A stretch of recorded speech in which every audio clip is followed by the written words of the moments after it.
Hey family, welcome to the Day in the Flow YouTube channel, the Day in the Flow podcast. I'm your host Edwin Amboy, and this is this week's Clapback response video.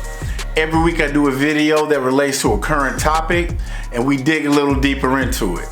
Please don't hesitate to click the subscribe button, the bell icon, so you get notified of all upcoming notifications every time we release a new video. Here we go. Hi, this is Edwin Amboy with the Day in the Flow podcast YouTube channel, and I'd like to thank everybody for their support.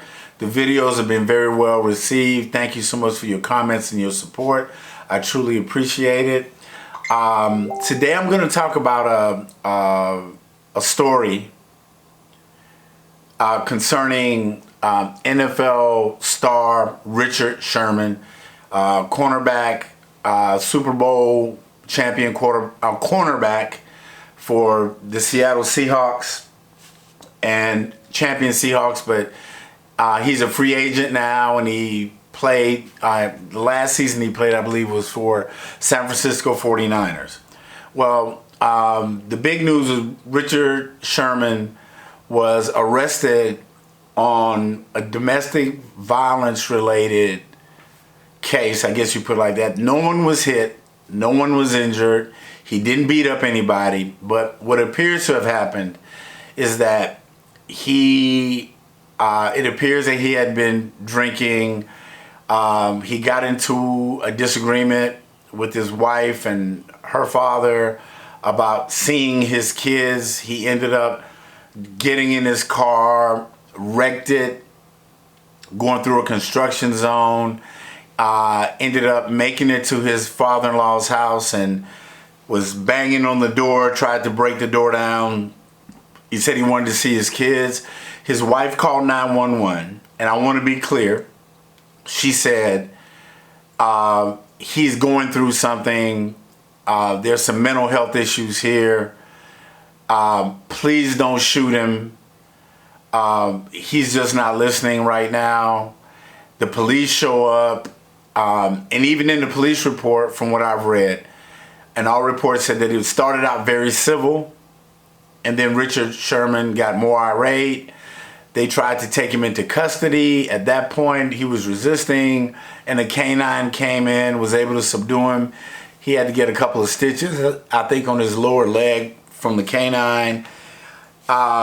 Eventually, he was arrested. He was charged with attempted burglary, which really is kind of misleading because he tried to break the door in to get into the house. There's a lot of these doorbells now have the camera on it, so you're able to see it.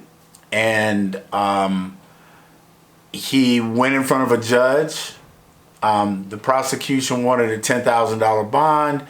The judge didn't agree with them. He wasn't charged with any felonies.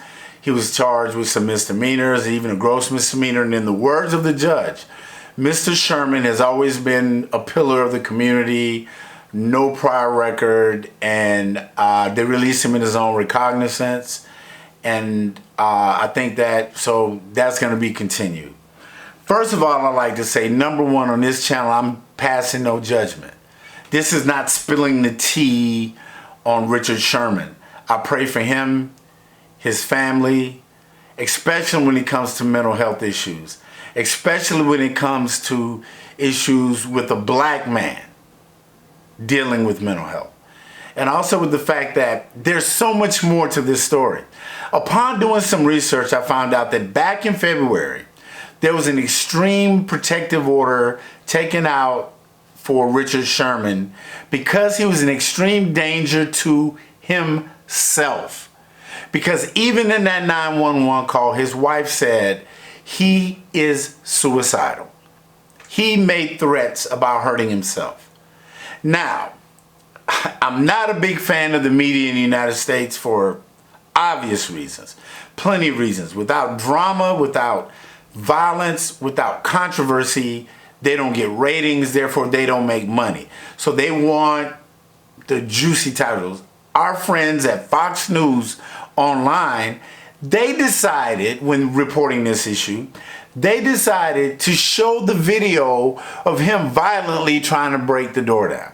So that shows you the narrative, the angle that they want you to see this through. Instead of a pillar of the community, a man who's obviously going through something. His friends, his family, his wife even said, we've been trying to get through to Richard for months before this even started. And it happened. I've been there. I've been Richard Sherman. I've been the guy that's knocking on the door drunk, out of my mind, upset because I'm going through something and I'm irate and I can't deal with it. Especially when you're talking about an NFL guy who,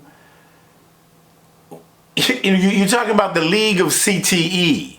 And I wrote it down so that I absolutely get this correct, that CTE is a disease known as chronic traumatic encephalopathy. Excuse my pronunciation. But CTE is a condition that's been found a lot in professional football players and hockey players, or sports where there are a lot of hits to the head. And it leads to all types of behavior. I can note the cases of the New England tight end, the deceased New England tight end, Aaron Hernandez, who ended up getting convicted of a double murder or a murder, and was suspected in a double murder, and who ended up killing himself in prison. When they checked his brain, he had the worst case of CTE ever. And then the Hall of Fame linebacker, Junior Seau, who committed suicide. And sadly, there's story after story after story. I'm not saying that that's the case with Richard, because the only way you can diagnose that is after the person is dead and you study their brain. But you can't help but make that tie. And there might be other underlying issues. I think one of the heroes in this situation is Ashley Sherman, his wife, for telling the police, I don't want you to shoot my husband. He's a good person. He's not like this. He's going through something. And I think that speaks larger on a much bigger level. You know, it brings up the things of black men being killed by the police in the United States. And we know what that's about. That's what his wife was concerned about. Yeah, he's trying to break the door down. And I don't want my kids hurt. And my father-in-law is here trying to protect his grandkids and his daughter. And there was, reports that he had a sidearm, he had a handgun, and he, bear sprayed Sherman to keep him away. But you can't blame that man for that. But this situation could have gone down really differently in a much more violent, tragic manner than it did. And that brings me to the point of, and you're going to say, what does this have to do with Richard Sherman? But when I heard the term defund the police for the first time, it rubbed me, I didn't get it. It kind of rubbed me the wrong way. Like, okay. Black Lives Matter, I get it. I know with the police, but defund the police? Man, are you talking about taking away all money from the police? I mean, what kind of sense does that make?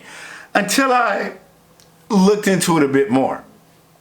And to understand that, to me, it's a terrible slogan as far as marketing goes, or pushing your cause, because it kind of turns people off. But what they really mean is that if you break down the budgets of policemen or police departments in this country, a disproportionate amount of that money goes towards policing, arrest, punishment, prosecution, and not enough of it goes towards other programs, social programs, counseling, school nurses. In some schools, you have safety officers and no nurses.